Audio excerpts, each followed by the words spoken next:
All aboard!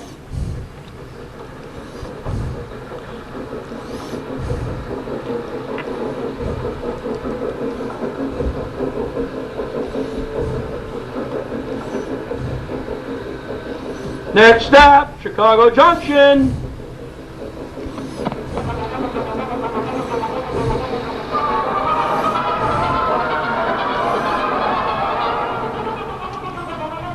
Junction, being the radio program that is all about everything that is railroad. Now here's our boss, the head of the Windy City Hometown Radio Network, as well as being the chief electrical engineer, Mr. John DeVita. Thank you, Bry, and welcome, ladies and gentlemen, to another broadcast of Chicago Junction from the John DeVita Broadcast Center on the northwest side of Chicago on the Windy City Hometown Entertainment Network on Monday, May the 12th. Today, the panel will be talking about railroads and model railroads. And now, to start today's broadcast, here is our announcer, Mr. Brian DeBure. Now here's our chief dispatcher and host with the most, Mr. Jack Red Ryan. Well, hello everyone. Whatever the time of day it is that you're listening, it was a pre-recorded show. I'd like to say it was a beautiful day here, but it's a beautiful evening if you like storms. And being May the, what today, the 12th already? Man, it is moving right along. And on the year Anno Domini 2014. So to my left, I introduce our panel. It is Doug Kenyuk. Hello. Brian Valou. Yeah, that is correct. Dave DeRushka. Good evening. Kevin Barry. Good evening. And we have a special guest today, Mayor Barrett Peterson, Mayor of Franklin Park, Illinois. Welcome, Your Honor. Thank you very much, Jack. It's always nice to be here. You're the first elected official we've had to our show. We have had Mayor Bob Napoli from Willowbrook. Did you know him? I knew of him. Anyway, he was on our Meet the Historian show last year. So He used to run a lot of car shows out there. did they? I don't know. I know Bob from Alumni Association, stuff like that. From anyway, so Mr. Peterson with a D. With a D, P-E-D-E-R-S-E-N. Ian, okay, I got it wrong here. Pardon me. I'll correct that.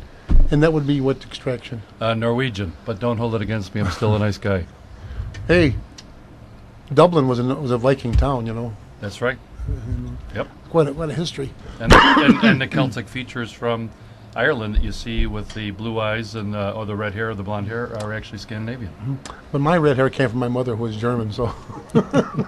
Well, we hope to think Scandinavia got that far. Yeah. Anyway, we have you down today, and we'd like to hear about your upcoming Franklin Park Radio Days. Railroad Days. Fest. Yep, Railroad Days is coming. It starts June 5th through June 15th. It's always a second weekend in June. And for the first couple days, we'll have music and a carnival. But the most exciting part for a lot of people are the railroad apparatus that we usually have. Some of them are exceptionally rare. And I don't know if you've ever seen one of those dome cars. It is dome all the way from one end to the other. It is just a great concept. You've got a picture of it here. That's fantastic. And the actual, I don't know if they've got the name of it here, but some of the apparatus we have is very exciting. I like the coach cars, but most of the people who come, Jack, like the engines, the locomotives. Mm-hmm. One year we had one of the largest locomotives ever made in the United States, and it was used to pull freight up and down the Rocky Mountains out west. You guys familiar with that? The DD40X. There it is. These guys know it. Let me tell you, I'm the real amateur here. So. Well, then we'll lean on these guys. So, yeah, definitely. Now you have June 5th through 15th. Yeah. June 12th. 12th. June 12th is the Jazz Fest night. Mm-hmm. That's Thursday. And then the 13th is a carnival and the food and the music. So we have a great lineup of bands. But Saturday morning is when the trains are available. That would be Saturday, June 14th. And that's the biggest draw. We have people from Belgium, France, China, Korea, Japan, Germany. Not all at one time, but over the years, you get around and you start asking people, and they just love trains, and they love to take pictures of them. And one of the things that we've set up in Franklin Park, I'm sorry, we're going to set up is a train spotting platform at the intersection of the Canadian National and Canadian Pacific. My dad worked for the Milwaukee Railroad for 37 years, and my grandfather worked for the Chicago Northwestern for 49 and a half years. And the railroading merit badge in Franklin Park at one time was one of the most popular because there were so many people who could teach it. Were you in Scouts? I'm an Eagle Scout. Oh, I was just made star. Oh, congratulations. Well, not recently, but I mean, I don't know. So anyway, anybody got any questions? Doug? I'm sorry. No, he's true what he says. On Saturday morning, I'm one of two groups that are going to be setting up. We set up the portable G-gauge layout by the caboose in the tower. Every year, right? Every year. It's a great exhibit. And then we, on the other side of the tower, I have one of the tables with the Chicago chapter National Railway Historical Society, and we have a table set up and such. This year, I think we're going to have the Milwaukee Railroad Historical Foundation, or whatever it is. And last year, I think you guys saw the Milwaukee Road T-shirts we made for staff. Well, they were so popular this year, we made them, and we're going to be selling them to anybody who would want them. Oh, that'll be good. Yeah. Yeah, it is a fun time. Isn't it? One of the other interesting things is we have volunteers that help people on and off, and all the railroads donate this apparatus free of charge. Thank you, Canadian Pacific, for allowing us to have that first line available. And then Metra brings the some of the apparatus in for us free of charge. And just this weekend, we had two of our trustees, one of them dressed in a conductor outfit, and another one with their spouses down there passing out stuff at National Train Day at Union Station. Oh, yeah. That's where this flyer came from. Oh, really? Yeah. Oh, good. Yes, I should say. And so you saw it, and then you gave us a call, or you already knew we were coming? No, I spoke with your gentleman that was there, and I asked him if he was coming tonight, and he said, no, it's probably the mayor. Well, Bill looks great in that conductor outfit. It's getting a little bit tight. How many years has this been going on? I believe that this is the 16th or 17th year. I can check that out. No, I just I'll get back to you approximately for accuracy. Yeah. No, that's not. We don't need that much accuracy. Too much information, but it's so. You didn't just start yesterday, and I'm sure it's grown as it's gone along, right? It has. It's become more and more known and famous. It used to be in May, but the weather was always a little bit tricky, so we decided to move it to June. We're going to move it the first weekend of June, and then we find out that Rochelle does their train days on the first Saturday of June, and so we decided to do it on the second Saturday so that all those train enthusiasts would be able to get around and make sure that they were able to see all of them. That was very sporting of you to give a plug to Rochelle. Oh, we like Rochelle, and if people sure. want to get out there, let's get them out there. Yeah, I mean, they have their railroad platform out there, and they actually have speakers set up so that way you can actually hear the train crews, that you'll know what train's coming in through, pass through. It's a very busy intersection. Yeah, I'm the least knowledgeable one of us here, and I know there is such a fascination with the railroad and trains in our blood that everyone, every American boy, every boy in the world probably, even and the boys grow up to be men, would still keep the fascination, and it'll always be a fascinating attraction. You know what they should do? They should create a trivia game on railroad apparatus, because there's so many different things that you could take a look at, and you wonder where did that come from? How, what, you know, was that part of the track? Was it part of the locomotive? Yep, they do actually have, they made up a set of cards to work with your regular Trivia Pursuit game, and you have a box of questions on the history of railroading, all the way up to modern times, up until, I know, at least 4 years ago. Yeah. And I know there is a Union Pacific edition of Monopoly. I don't know about other railroads. That's the one where they take over everything, right? Yeah, you know. You mean the railroads haven't taken over everything? Well, Union Pacific seems to have. Well, we're very proud of our railroading heritage, and we're so proud that when the railroads indicated they were eliminating the B-12 tower, which was the last remaining switch tower of its kind in the nation. We agreed to take it.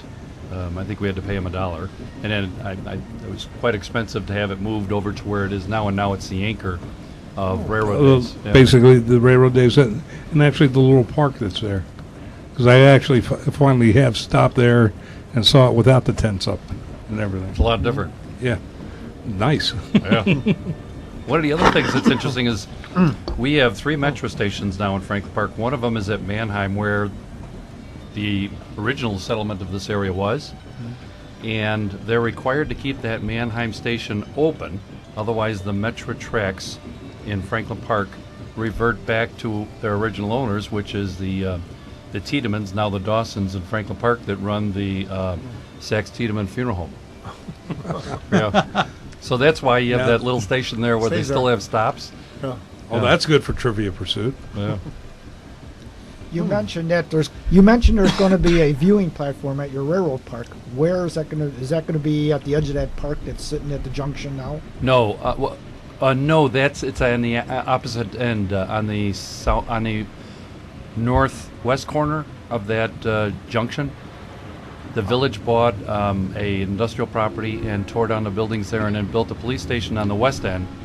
And the east end is prime for development, but whatever gets developed there, we're going to put a platform in that corner. So it's going to be behind the police station. Correct, so that you'll have a good view Safe of all place. the tracks, safe.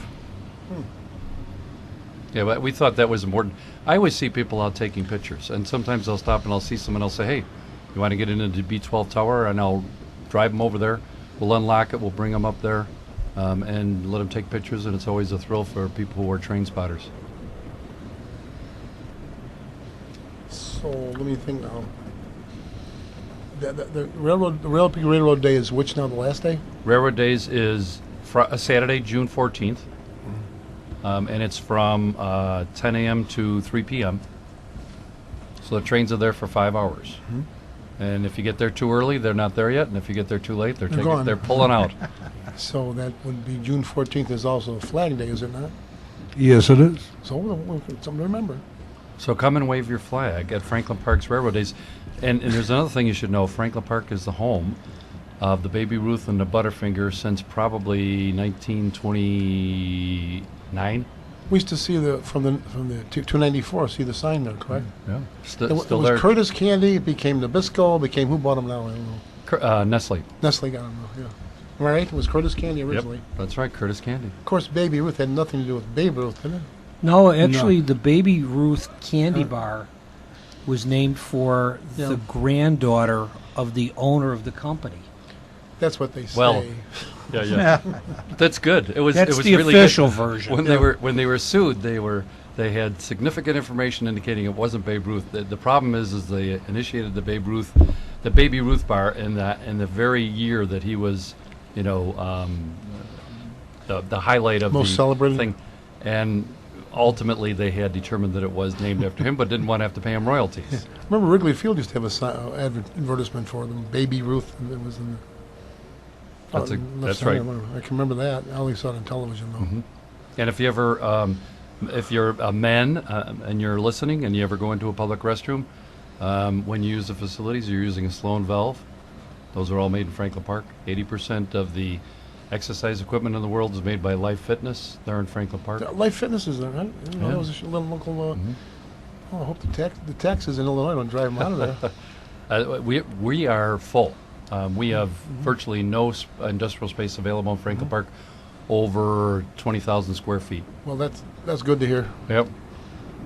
And another interesting thing is with regard to some of the industrial, we have people that make parts for the Harley Davidson.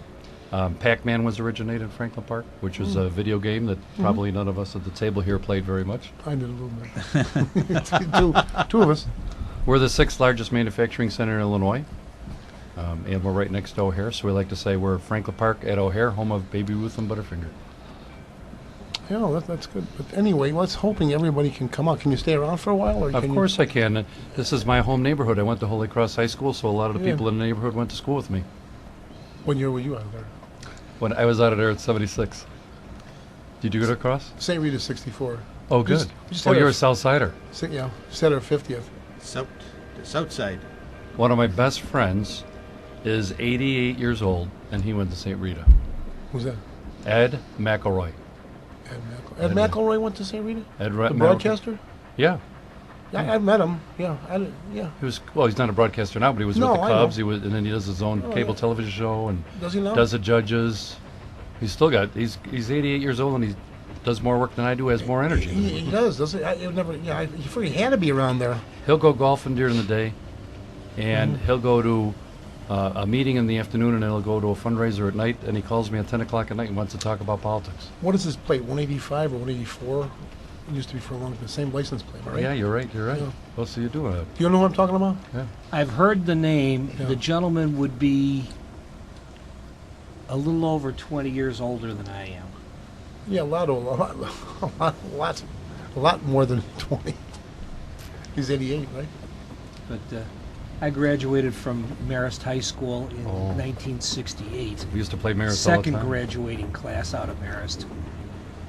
So, Okay, where'd everybody else go to school? Come on, Doug, where'd you go? Holy Cross played Marist all the time. Huh? CPS. Chicago which Public one? Schools. Yeah. Which one? Schurz. Schurz. Okay, Oh, good. Carl Schurz. Yep. Milwaukee and Addison. That's right. Okay, next case. Exeter High School, Yeah. Rifton, Pennsylvania, Okay, outside of Reading. reading, isn't it? Go take a ride in the Reading Railroad. We used to say. Depew High School And in Depew, New York. aha, Named after Chauncey Depew, who built a industrial town just like Pullman in Oh. Depew. Very big railroad town. 5 different railroads ran through the center of Depew. really? So, yeah, I was brought up around railroads. Oh, you're in the blood, huh? Oh, yeah. Marist, Holy Cross. St. We Rita. got. Hey, John, where'd you go to Schurz. school? Where'd you go to school? I went to school at St. Benedict's High School at Irving Park Road and Lovett. Okay. And I went to grammar school at St. Andrews on the corner of Addison and Plina. And that's where I began my radio broadcasting career in the sanctuary of St. Andrew's Church. Then they used to have the fights there. The That's right. CYO or the Across the street in the St. Andrew's Gymnasium. That's we used to have the fights over there. But I was an honor student in school. I can say I was, yes, Your Honor, no, Your Honor. But anyhow, see, you talk to people and you find out more things. You always find some. It's a small world. It really comes down to. It wasn't always good being the son of someone who worked for the railroad because I got in trouble. We were out sometimes the best place to fly a kite where there's no trees and no wires or anything. We're on the railroad tracks. So we went on the railroad tracks. We start flying these. Train goes by, notices us, I guess reports it in. The gumshoes, they don't like to be called that anymore, but the gumshoes came out and said, "What are you doing here? You're not supposed to be on here." I said, "Oh, that's okay. My father works for the railroad." Worst mistake I ever made. Yeah. Before I got home, my mom knew that I had been out on the railroad track. Well, they call them a lot worse things than gumshoes, as I heard. They're special. Well, cinder dicks. Special agents. Kicking hobos off of freight cars mostly, wasn't it? One, at least in the Depression era. Allegedly. Metro just got a new chief of police. Yeah, they just- Former Illinois State police. state police. Oh yeah, head state policeman. Yeah, they're gonna try to clean up Metro's police department Was it need a cleaning? and make it more effective. Oh, that's always good. See, Because the cleanup, it sounded like there was a controversy. So what you're, No, they're no. just going to become more efficient. Yes. Don't- Okay, fine. don't tell anybody. Kevin and I were both Chicago cops. He was a sergeant. I think the secret's out now. Little too late for that. I'd love to go to your railroad days, but unfortunately, I have to be out in New Lenox that day because I will be supporting a Merit Badge Railroad clinic sponsored by the Chicagoland Lionel Railroad Club. I was a mere Life Scout, Oh, you but were my son is an Eagle. Star Life Thank you. Eagle. Thank you for spending time with Scouts.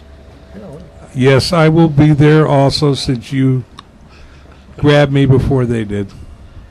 I started out with. Brian, at least if you're there, there's somebody I know who will be there because he wants to be and will smile That's true. and appreciates the fact that my short crew feeds everybody. Now, was there something you wanted to mention, Brian? Dave? Well, as far as events and things going on? Yeah. Yeah. Well, Brian's going to talk about the streamliners at Spencer. I wanted to bring up a couple of things as far as steam locomotive restorations. I think we've talked about the UP Big Boy in the past. Norfolk and Western 611 is going to Spencer. It's going to be put back under steam after being basically a static display for a long time. Yeah, since '95. Yeah, and then a Malay CNO 1309-26X2 is going to Western Maryland Scenic Railroad for restoration and be put under steam. So those are the three big ones. All these things I list on our Facebook page, so there's links to everything that I can find. There's a link on there about the Leviathan, number 63 from the Cloak Locomotive Works in Elgin, Illinois. Built brand new old steam locomotive, Atlantic, right? No, American. American. Yeah, from she'll the be, ground up. and she'll be at. Well, we'll tell about where she'll be. Okay, and that also ties in with the Lincoln funeral train. This weekend is the Center for Railroad Photography, their annual conference in Lake Forest College, which I'll be attending May 9th through the 10th. And then in Scranton, Pennsylvania, August 30th through the 31st, Steamtown Rail Fest 2014. You mentioned the Lincoln funeral train, and one of my college cohort and a great friend until his passing about a year ago was Rich Crow, who ran arguably the best of the Chicago supernatural tours. And Rich told the story of the Lincoln ghost train that has been spotted many times following the icy tracks at a very slow rate of speed in the early morning when there's fog laying over the tracks. Well, you have to be out there the days that the train passed. Yes. Because they talk about it in New York, going across. What do they say? If a real train's going there, you don't hear it. And this black cloud, and you'll actually see the train pass, and you'll see the men standing around the casket. I've heard this story elsewhere. Yeah. And there was something on the internet, I believe 2 or 3 weeks ago, that they will be restaging the Lincoln funeral train for its entire journey in 2015. Yes. They're building a replica of the funeral car. Right now, it's steel framed, and they got wheel sets for it. And they are, at this time, they finally got the outer skin on it. They hired a cabinet maker that's making all the windows for it right now. They're planning an open house in August, so I'll keep everybody updated to be able to go to his Clokey shop and see it. He's also making another locomotive for it. Where would the open house be? At his shop In Elgin, Elgin. South Elgin. Backyard? Mm-hmm. And yeah, that's where the steam locomotives are made and all. Mm-hmm. In fact, I have a friend who's having a boiler made right now for a small locomotive that he bought. He's got a Forney that worked in logging service in California. Small type plantation engine. And he's having the boiler built for it right now. Yeah, the Forneys were also used in suburban service on the IC, the Rock Island, as well as the elevated, prior to the electrification of the elevated trains. Oh, They used, yeah. Forney steam locomotives on the L's. I heard there was Well, the two. same thing in the elevated railway in New York. Right. That was the power before they came up with the third rail.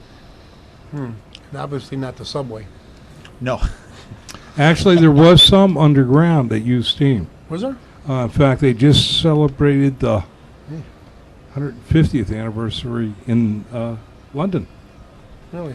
And they have one of the steam locomotives. They actually got it fired up. So for the 150th birthday, where they were pulling steam train through the underground. A lot of Sherlock Holmes fans were out there at that time. Sure. A lot of steampunks. Yep. Very So I appropriate. mean, they had 150 years ago. They already had Subway in London. Yes. Yes. How about New York? When did that come in? New York came a couple of years later. Because I know the Wendy's used to have a very fancy looking decoration of prints on the wall. It looked like old woodcut drawings from, whatever, Liberty magazine or. Oh, Subway.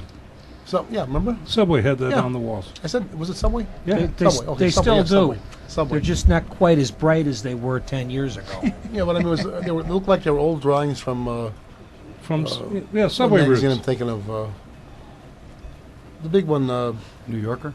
not Liberty. No, Scientific American. no, I'll think of it later. But that's obviously what they were. They've been too ornate to have been just done for original advertising there. Mhm.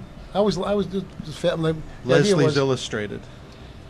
Which one? Leslie's Illustrated. anyway, Or Harper's. they were advertising that someone working in downtown Manhattan could hop on the subway, go home, and have lunch at home, and come back. I remember. That's right. We've got to get John to get the old Kingston Trio version of the MTA Oh, I and love play those. it. Oh, yeah. Yeah, we'll have Charlie in the MTA. Charlie and the Did he ever MTA. return? Let's sing it. The Come on. man that never returned. No, you don't want know to the hear song? me sing. You know that song? You heard that one? Which one? Mayor? The song about Charlie in the MTA. Did he ever return? No, he never returned. And his name It's and that was Fate that is was still a unlearned. political ad in He will Boston. ride forever beneath the streets of Yeah. Boston. He's a man who never returned. Yeah, It was a Vote for political- George O'Brien. It was actually a political song Yeah. that was written, and it became in favorite of the folk groups because the guy couldn't get off the train because he didn't have the money. see A what they nickel. were doing. A nickel to get off. They promised. The MTA said they wouldn't raise the fare to get on. They're going to charge an extra nickel to get off. Well, actually, he was story. going to transfer trains. Yeah, well, that what it was. That's what it was. Oh, don't care. I thought it was to get off. I love the line in there that when the train comes rumbling through it, his wife Bring passes his him a sandwich. through the open window without losing her arm. Yeah. Now It you, know was, how, now you know how fast they were going. Next time we'll have that live here. I mean, it'll be recorded anyway. Promise. Once So we- upon so a we know time, today. I actually had the orange card that I had to carry with me, that I had attended the CTA 3 rail school, and I was allowed to be on the tracks if an emergency arose. I wasn't overly happy about it, and I was very glad when it expired. You joke about having to pay to get off the metro in D.C. that you ride around the subway. If you get out when you get out at your destination, if you haven't had a fare card that paid far enough, you have to slip it in to get out, and if you didn't, you have to buy something in order to get out. Yes, that's true. Huh? Same way in Tokyo, in Japan. Is it? Yeah, you need your ticket stub to get off the platform. That's why the president, the chief executive of the Washington Metropolitan Area Transit, or the general manager, makes $366,000 a year. There was an article in the Red Eye a couple of weeks ago. The chairman of Metra makes $36,000 a year more than the mayor of the city of Chicago. And CTA President Forrest Claypool makes what? $7,000 a year less than the mayor. 210, huh? 216, or 209,000 for Claypool, and 216,000 for His Eminence the Mayor. And they don't even have a bus pass. I'm sure. The new Venture card doesn't work on the bus? Yeah. Oh. I know I'm sure they ride the CTA a lot too. Oh, I'm sure. I ride the CTA He's, with he's the new probably card. got a platinum Ventura card. I've been riding quite a bit lately. I've been without an auto, RTA, CTA. Not bad when you know the connections on the RTA, the pace buses. I mean, not bad at all. But no, we digress. Okay, well, like we were talking, he mentioned with the working with the merit badge and such. Sorry, I only made first class, Oh, but I have 5 merit badges, Yeah, but you and get, railroad is one of them. Well, that's okay. We've got first class. Somebody said a star. Star and somebody Life, said Eagle. life. So I made a soapbox racer in the Cub Scouts. I was a Bobcat. So we've got all the ranks covered. There you go. I started out a Cub Scout and wound up an associate advisor with Explorer Post. So Yeah, my dad ended up. My dad passed away 2 years ago. Sorry to hear But that. he, what was it? Hey, trust me, he lived a good life. But like up until like 3 years before that, he worked with the scouting community in Reading, in Pennsylvania, and he represented national. And he year before he left, they gave him the Silver Beaver. That is Outstanding. that's a phenomenal achievement. That's the biggie. That's a phenomenal achievement. That's the big. But yeah, he was an Eagle. In fact, two of his brothers were also Eagle. My grandfather was actually in one of the first 3 scout troops started in the United States, Wow. in Massachusetts. we have a caller on the line. Hello, is this Jim? Do you hear us? Hello. Jim. Jim, is that you? Yes. Jim who? Jim? Jim Clayton. That's right. That's right. That's the person that we're looking for. Yeah, and you're calling from Galesburg, right? That's correct, Galesburg. Oh, we want to know all about what your fest is coming up and when it's coming up. Can you tell us? The events we're having coming up, I can just barely hear you. Okay, when is your fest and what dates is this and where? It's June 27th, 28th, 29th, Railroad Days. That's DAYS, correct? Days? Can't hear me anymore? Bad connection? You still with me? I'm with you. Can you hear it? We can hear you fine. Keep going. Do you want to recall him, John?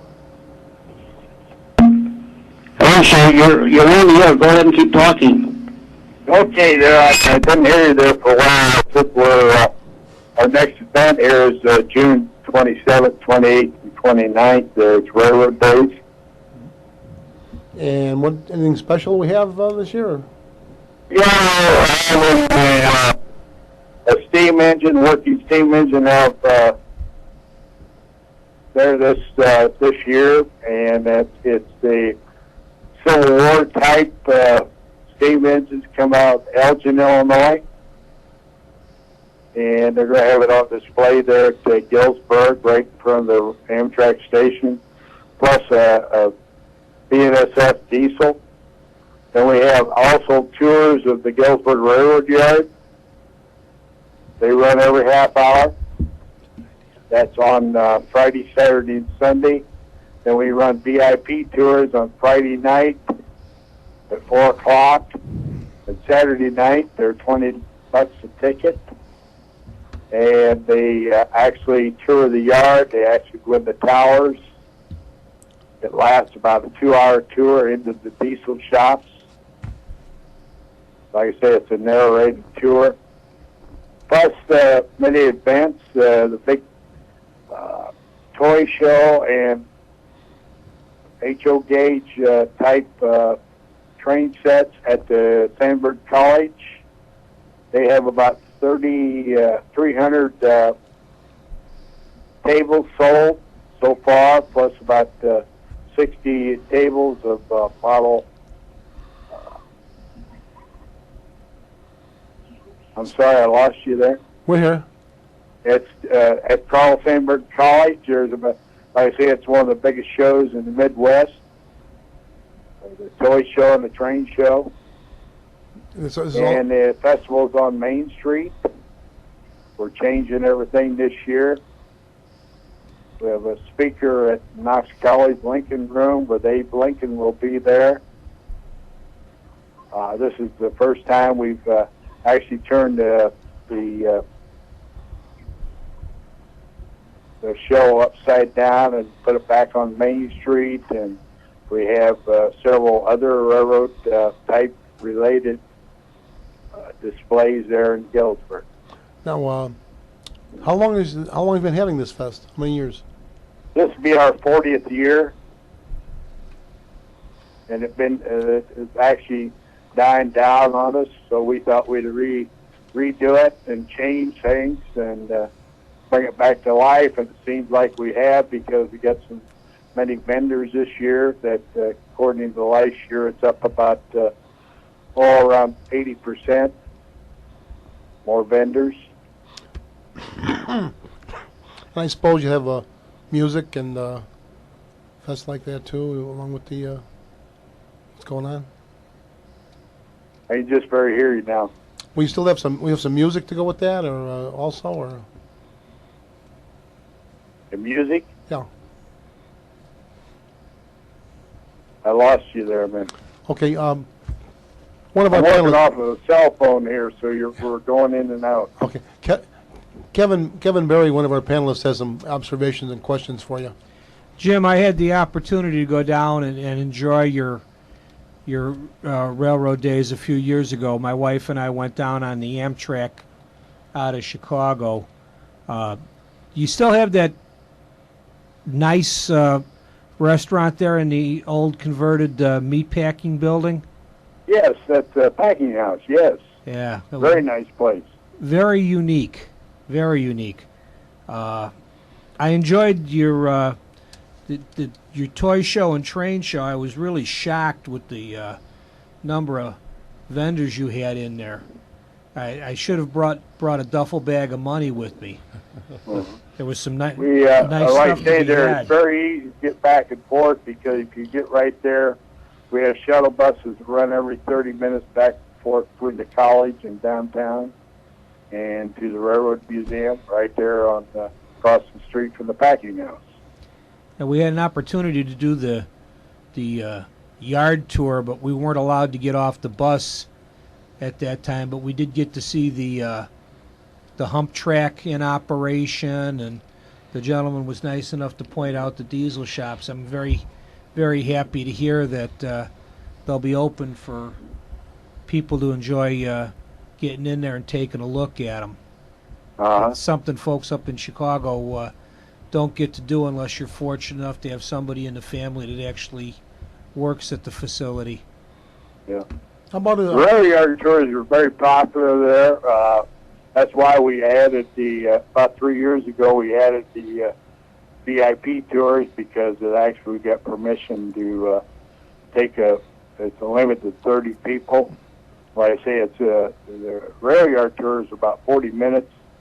The VIP tours are about 2 hours, because we spent so much time in the hump tower and actually the diesel shops there. When you go in the diesel shop, you're right up within 10 feet of them working, showing you how they work on some of the diesels and stuff like that. And in the hump tower, we take you right up into the top of the tower, the 4th floor, and let you observe how they operate the tower there. It's like a control tower. But it's an added feature. Like I say, the rail yard tours are our best attraction. I was very happy to have had the opportunity to do it. Yeah. And I would Like I say, strongly recommend it to anybody. We sell the VIP tours. You have to be there to get a ticket. We only sell the tickets 15 minutes before the bus leaves, because they're so popular. We had people from California trying to buy them ahead of time. We didn't know how any fair way to do it than have you present there, and they actually start lining up about an hour and a half ahead of time, make sure they have a ticket. And Kevin mentioned that you could take the Amtrak there. If someone wants to drive, about how far are we talking about from the Chicago area? It's about a 3-hour drive from Chicago. You come down on Amtrak. A lot of people come down on the Sandburg train, spend the day, gets into Galesburg about 10:20, and then you go back about 7 o'clock that night. An added feature there, because a lot of places shut down, we're actually having a round table there. We have about 5 or 6 railroaders that sit around and answer questions and kind of tell you some of their experiences. And that starts at 5 o'clock right there in front of the museum. And that way the Sandbergs there at 7, so we entertain them for about 2 hours there before the train. What about if some of our listeners want to come on and stay down for the weekend? You recommend any place to stay there? And then I think the Century 21 group is coming down on the Sandberg train there, getting into Galesburg. I don't know if they're bringing their own car or they just drive the Sandberg train. Mm-hmm. I was saying, the facilities you could recommend if someone would like to come on down and stay for the weekend? You still there? Any hotel facilities? Jim, the question that Red put was, if somebody was to come down on Friday night, is there a motel or a hotel in the area that they could rent a room at that you could recommend, or your Chamber of Commerce could recommend? Hello? Hello. Go ahead. Yes, sir. Does your Chamber of Commerce have a listing of any hotels or motels in the area if somebody wanted to come down and spend more than one day? Yes, I was just checking. They still at the Holiday Inn Express. They still are about half full. I was checking how many rooms they still had available.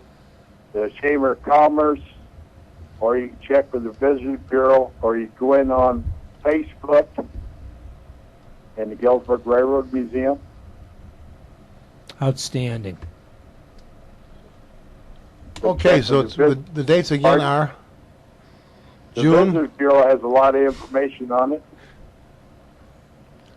Okay, can you give us your dates again? All right, be June 27th, 28th, and 29th. Be Friday, Saturday, and Sunday. Okay, thank you. Thanks for being on Chicago Junction.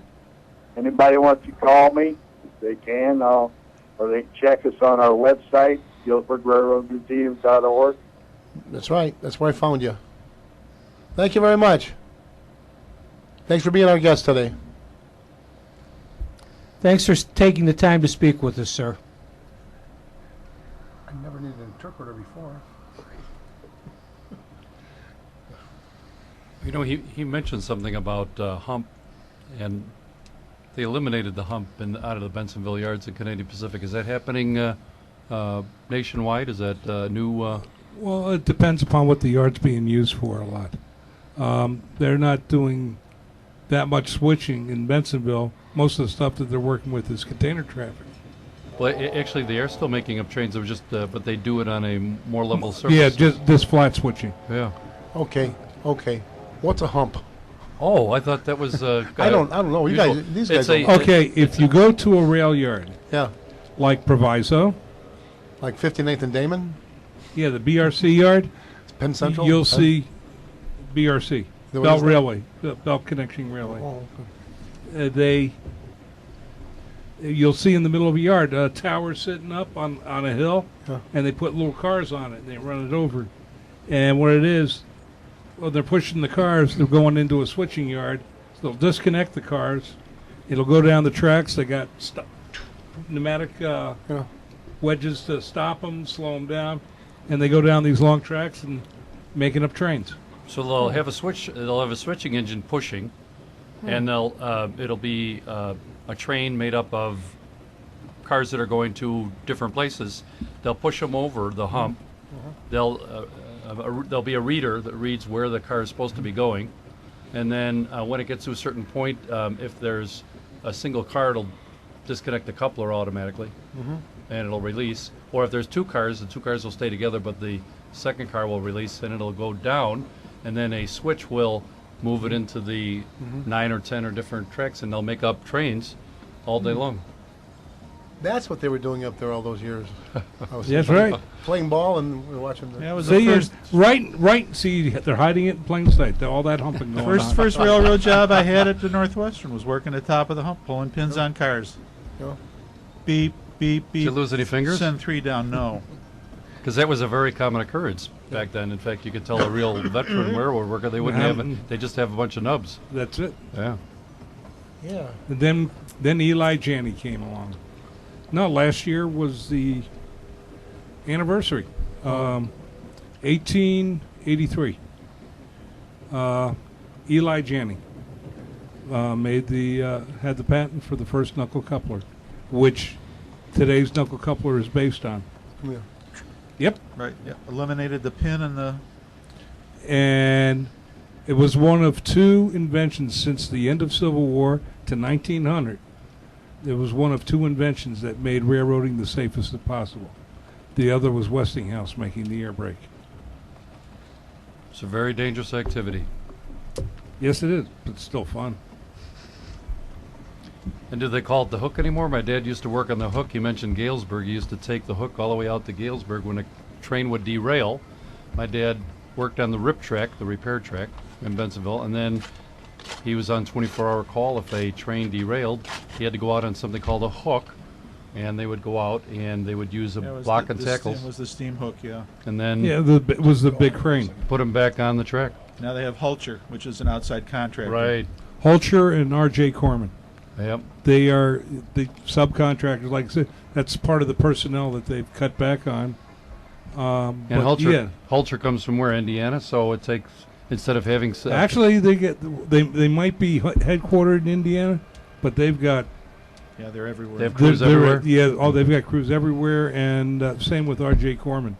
They're out of Kentucky, and he even owns a few short lines. Our favorite little saying when we'd see a derailment, remember, better call Mako. We used to go, better call Hulcher. Well, it's interesting. We have one of those switches coming out of the Bensenville yards that I think is motion activated, and when there isn't any trains going over it, it will flip back to its original its original position. It's a spring switch. Spring switch, thank you. And then they forget that the spring switch flicked. They'll start taking the train out, and one train will be on one track, the other train, and they will split, and soon we have tank cars and everything else on the ground. Yeah, if you try to shove the middle of a train over a spring switch, you're going to have problems. They do frequently. No, it's like talking about the thing I would be doing, like with the merit badge, is talking about Operation Lifesaver. That's a program Dave and I totally believe in. Good.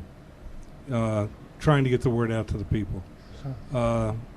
And you notice that you'll see a lot of more railroaders are more observant. We put special signs up near our tracks that my wife insisted on, and it indicated that it reminds people that it is unlawful for you to cross a railroad crossing when the gates are down. That's because correct. We constantly have it with Metra and then the freight trains. Well, several months ago we had a woman cross over the tracks and then was walking towards the train station, and because of the snow she walked a little bit too close to where the trains were. An express was coming through and she didn't make it to the station. Dave and I have both been involved with incidents. Yeah, fatalities. Me too, but it's usually I had to do the paperwork on what was left after the accident. You two are engineers, correct? Yeah. Yeah, Yes. both engineers. How many engineers never have a fatality? None? None, as far as I know. Yeah, always somebody's had an incident somewhere. It might not have been a fatality, but You think about it. Yeah. You lose sleep about it. yes. Yeah. How long does it take to get back in the engine? Sometimes. What, 3 days?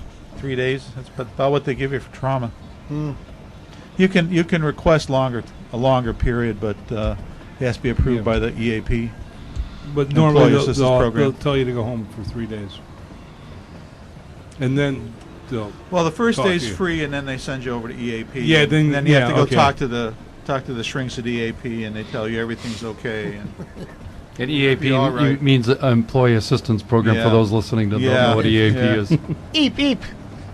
But Operation Lifesaver, that's why they do the presentations, and that's what I do for the merit badge. I'm one of the presenters for Operation Lifesaver. Do you have Thank something you. else there on your paper? I got a lot of things. Well, let's get the top one there. Oh, you mean like the Streamliner scoop? Yeah.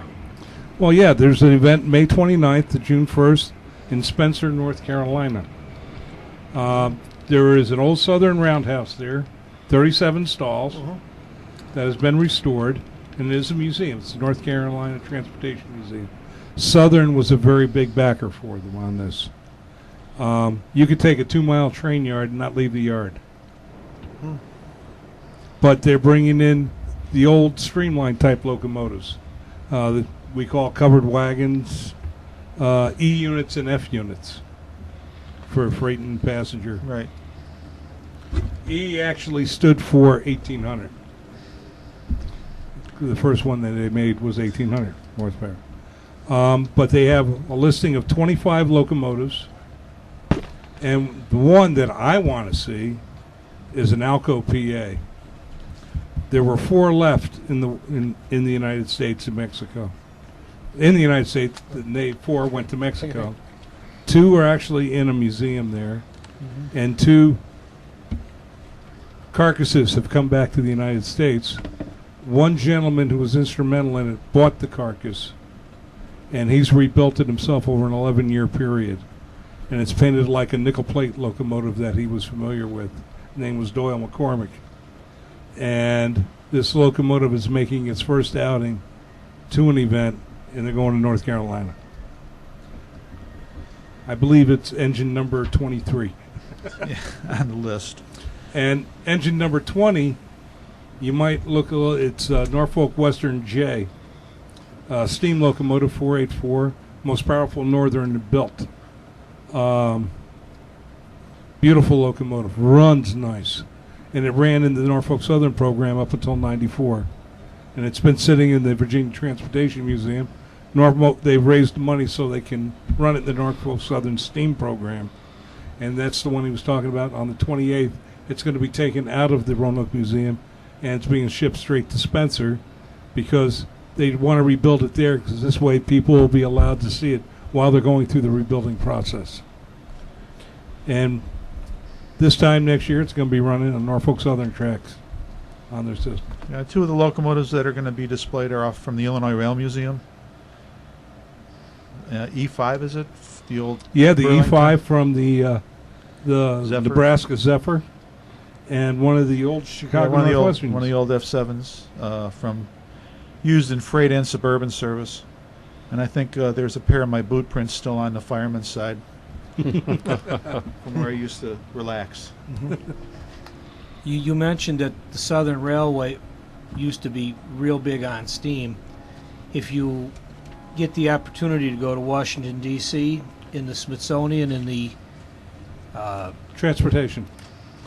American history, they have the Southern engine that 1401. from FDR's campaign train. One of the Southern specifics. Yeah. P4S. Yeah. And He's good with his numbers, isn't he? well, Some he's, engines no, I he's remember. good. Period. And when Unfortunately, I'm one of those crazy rail fans too. when the chassis system wanted to bring out a steamer for their 150th anniversary, they no longer had any steam engines to lay claim to as their own. I understand they acquired a steam engine from the Southern and repainted it. No. The locomotive they used was pulled out of a scrapyard and rebuilt in 28 days. It was a Reading T1, a 484 that pulled the Reading Steam Iron Horse programs at the end of Reading Steam in the 60s. It was sitting in a scrapyard. It's and its sister, 2100, were sitting in a scrapyard in Baltimore. The locomotive was pulled out because a locomotive they were building for a major event, the locomotive that was being built, would not run in the east. So they found a steam locomotive that did the miracle rebirth, 28 days. Paint was still wet on it when they took it to Alexandria, Virginia, and hooked it up and pulled the American Freedom Train to Dover, Indiana. Outstanding. And the same locomotive pulled the American Freedom Train to Chicago. AFT number 1. Was that the bicentennial? Yes. Yeah. Okay. Yeah, In down at Navy Pier. 1975, I am paying attention. and then the locomotive still exists. It is in the Baltimore and Ohio Railroad Museum in Baltimore, and it's painted in the ATF colors, American Freedom Train colors. But it was that locomotive that pulled the Chessie Steam Special in 77 and 78. The Susky Centennial. But that's the locomotive that pulled. It's the first steam locomotive to have a yellow kitten painted on it. Yeah, yellow kitten. A Chessie? Yep. Chessie, yeah. Why yellow? Because that was the new paint scheme for the Chessie system. Oh, I see. In 1972, they merged basically the B&O, C&O in Western Maryland To a Chessie? into the Chessie system, they called it. Chesapeake. And they painted the steam locomotive to look like one of its diesels. Oh. That's why the tender had a nice big yellow mark on it, which got real dirty going through the old tunnels, being steam cleaned. Very good. My middle child, my school teacher, she to this day, Christmas is not Christmas unless she gets a train car for her Lionel train set that has the Chessie kitten on it. And I flat out got told one year, Dad, this wasn't Christmas. You didn't give me a Chessie. So the Wow. Chesapeake is the merger of the B&O, C&O that's Chesapeake, Ohio. Baltimore, Ohio, Chesapeake, Ohio. and Western Maryland. Is it called Chessie now, or is that CSX? It's CSX now. Uh-huh. And that's the merger between the Chessie system Yeah. and the Seaboard system, which was the old Atlantic coastline, Seaboard coastline, Louisville and Nashville, Clinchfield. Monon. Well, that went into the LNN. That merged into the LNN. There's Monon. RF something. Richmond, Fredericksburg, and Potomac.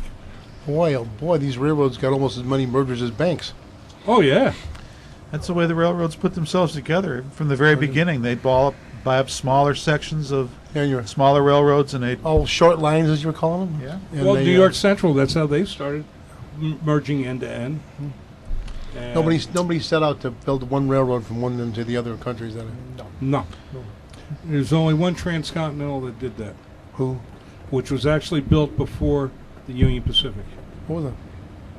The Panama Railroad. That's right. Panama. That's correct. But that's so narrow there. Should that count? Yes. They built coast to coast. Coast to coast from the Atlantic to the Pacific. Hmm.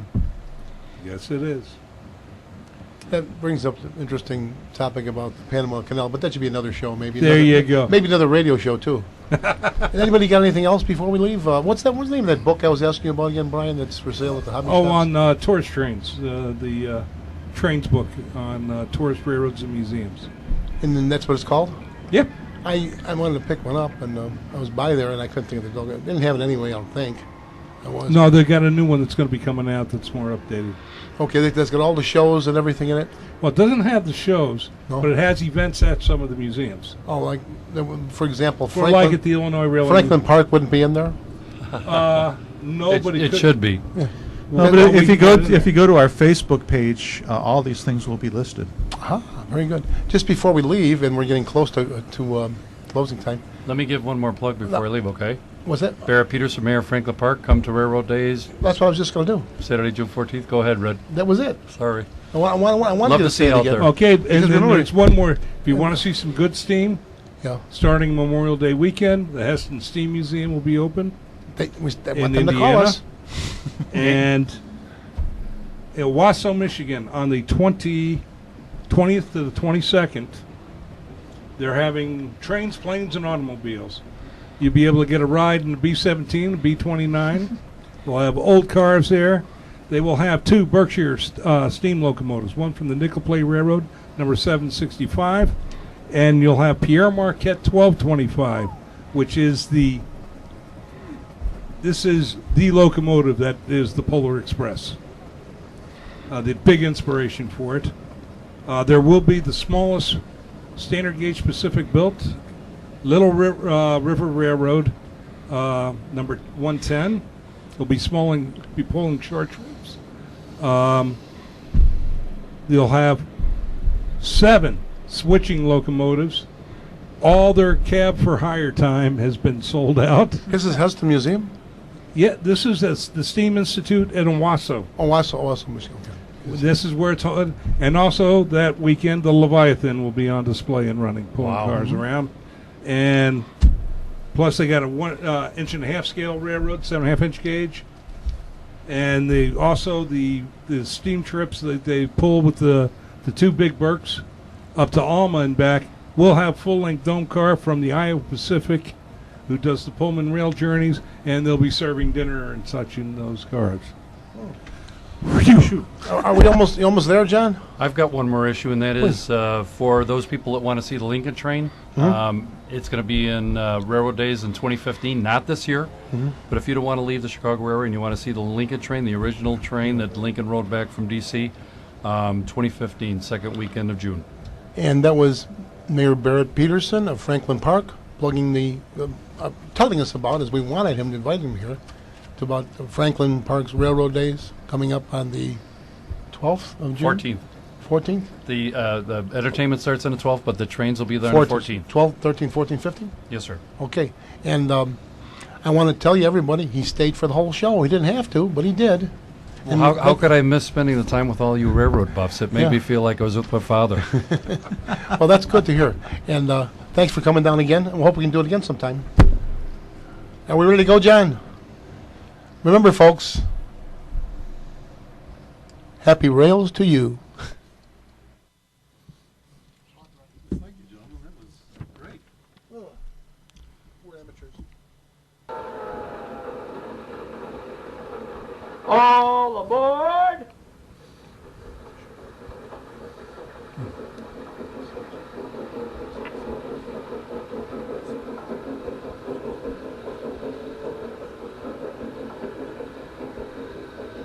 Next stop, Chicago Junction.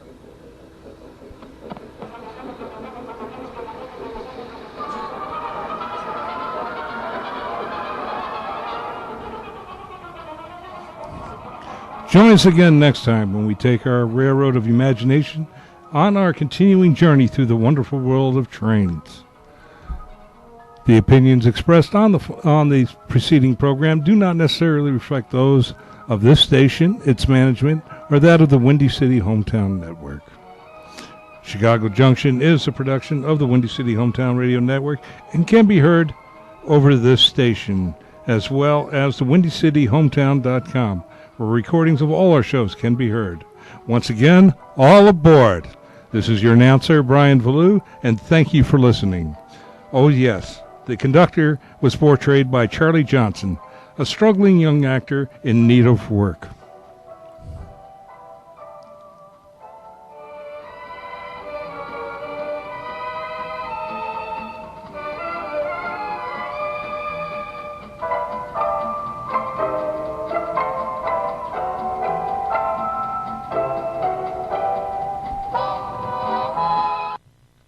You have been listening to Chicago Junction on the Windy City Hometown Entertainment Network from the John DeVita Broadcast Center on the Northwest Side. Chicago Junction was directed by John DeVita, produced by Jack Ryan, edited by Stephen Lehman, and our audio engineer is James Rohde. This broadcast was pre-recorded on Monday, May the 12th. Be safe, and thanks for listening.